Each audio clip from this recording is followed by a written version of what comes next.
Trojans and the Canes have a rich rivalry that's now been played out on the district stage for the second straight year. Having met during the regular season just a couple weeks ago with Parkland taking a 4-3 win, Liberty was determined to change the narrative. With wins in both number 1 and number 2 doubles, the Canes were nearly there. The pair of Gavin Evans-Gartley and Sid Tikamala earned the first win of the day, 6-3, 6-3. It was definitely a tough match overall, just with everyone. Really consistent team, just terribly hard to beat, but had to be done. Yeah, you can't underestimate Parkland because they're a good team, and yeah, just gotta play good.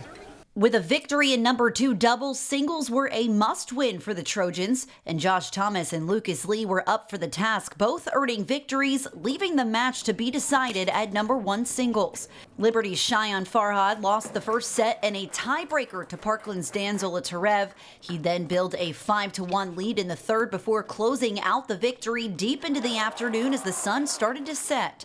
That clinched the district gold for Liberty, who defeats Parkland 3-2. Prior to this, Parkland had not lost against a District 11 opponent since before the pandemic in 2019 when Liberty took home the District 11 championship over Nazareth, and they wouldn't have gotten there without Shayan Farhad, who had all the pressure of a gold medal on his back in number 1 singles. Pressure didn't get to him, though. He took himself back to a memory he had with his brother. The first set, I was actually down 4-1 in the first set, and then I thought it was good because I lost to Dan in the regular season, and I lost pretty bad. Granted, I was fasting because Ramadan, and I couldn't have water, but I did lose to him pretty bad, and I was feeling kind of nervous coming in. But me and my brother both do this. He's number 2 singles player. We like to almost imagine that we're just in the park hitting, because we would always just go to the park that we live right next to the courts, and me and him would just hit with each other, and we'd just like to envision that we're just hitting, keep the mind relaxed, and that's what we like to do.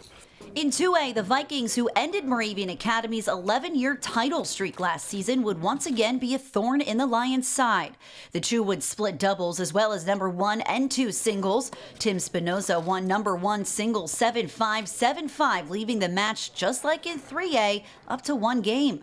This time at number 3 singles, where Michael Zeller would come back from a first set loss to win in 3 sets, 1-6, 6-3, 6-4. The victory secured the Vikings its second straight gold medal, as Central proves it's here to stay by defeating the Lions 3-2. I mean, we're not categorized as a tennis school. Like, Moravians owned it for the last, I think, 11 years up to last year. And to go back to back just means so much for me, and I know for every single person on this team. It just feels amazing. At Lehigh University, I'm Gwen Begley for the Service Electric Network.